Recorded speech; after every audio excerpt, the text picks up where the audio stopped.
This unfortunate case happened out of Montgomery County, Alabama on May 10th, 2021. And this is my last case of this week. I have done, as promised, every day for 7 days, Children Lives Matter cases, and I will continue to spread the spotlight, so to speak, on the children's cases, which I feel is very important.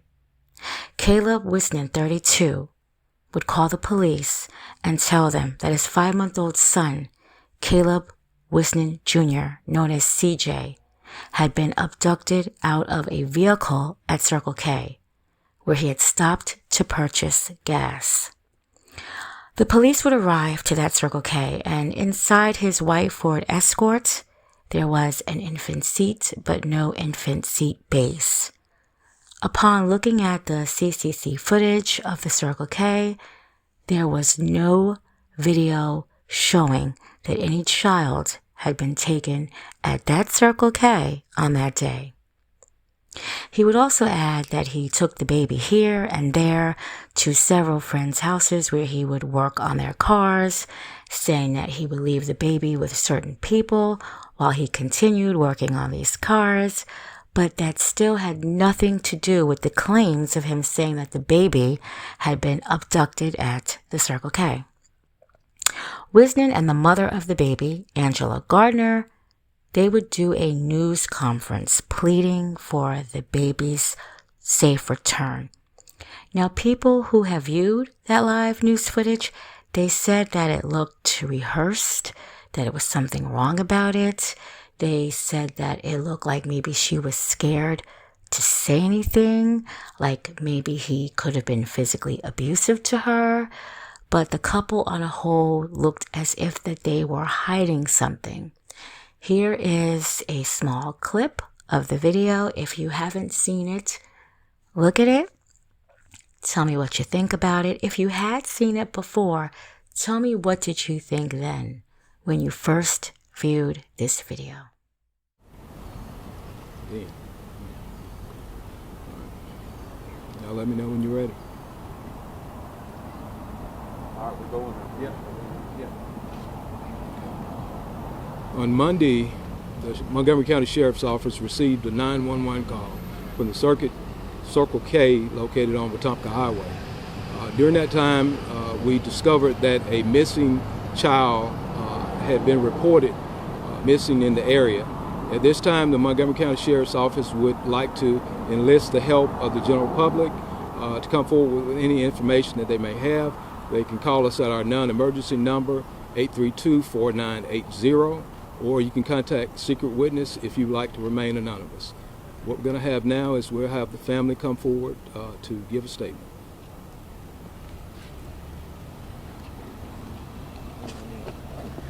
No, she's not good with cameras, so I apologize. But we would just like for anybody that has any information. I don't remember a lot, but I did remember I was breaking up, with the cops. But I know that if anybody's got anything, any places that I could have gone, anybody, you know who you are. Please, find him, please.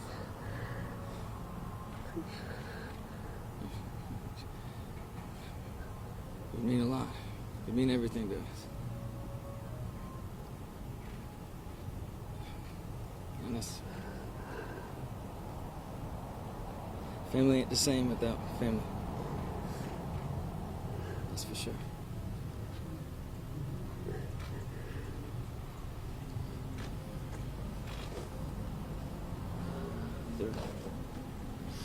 Anything else?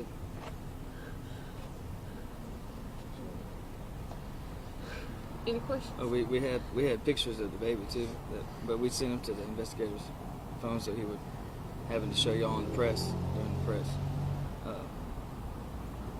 But yeah, I don't know if y'all can see these pictures, but this is the best I can do. He's only a month and a week old. And there's other pictures with us together, but I didn't. trying to crop him and do stuff with this phone is not working very well. Yeah. But we sent him to the investigator. Hopefully the press gets him. I pray that they do, so that they can have a good idea of what he looks like, how close we are to the family, and how much we'd really appreciate him if he was returned. Can you tell us what's the last thing you guys remember, the last time you all were together? Saturday? Yeah, Saturday was the last time we were together. Saturday night. Saturday night. Yeah. I will put the full video in the description box, but I viewed it and I just noticed that the man who is missing his newborn son, he just appeared very nonchalant. I mean, I have more emotion looking for my lost earring through my bed sheets. He just seemed jittery, iffy, nervous. That's what I got from him.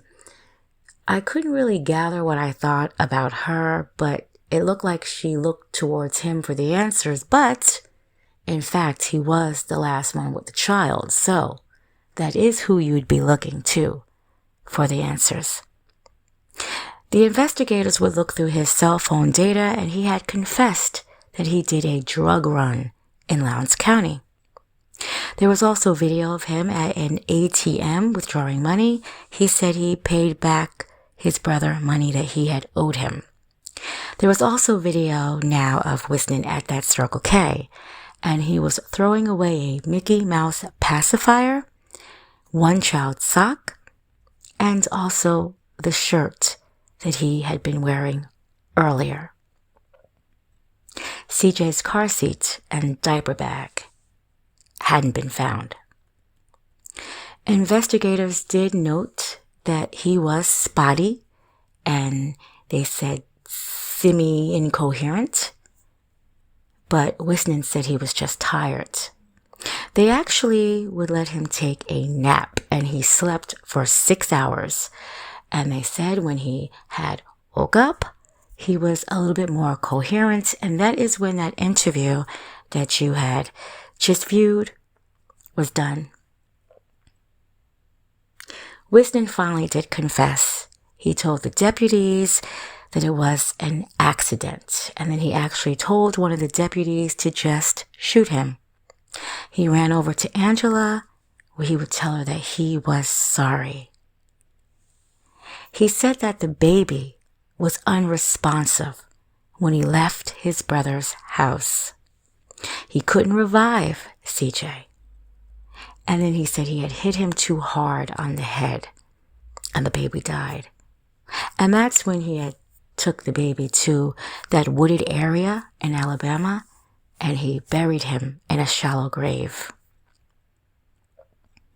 But he keeps saying that it was an accident. If it's an accident, you don't bury the child in a shallow grave in a wooded area. If it's an accident, you go and you get help. But he did say that he had hit the baby. I don't know, out of anger, out of frustration. The baby was crying. He was ready to do his drugs. I don't know. But he had hit the baby. Again, why are you hitting children? And why are you hitting a 5-week-old child? Don't understand it.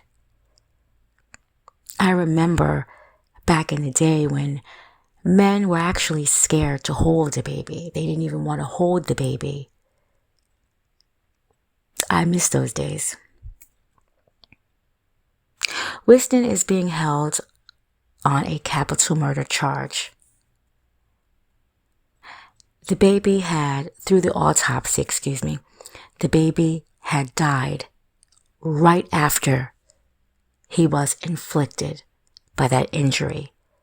They're calling it blunt force trauma, subdural hemorrhaging, among other things. And I will leave it all in the description box.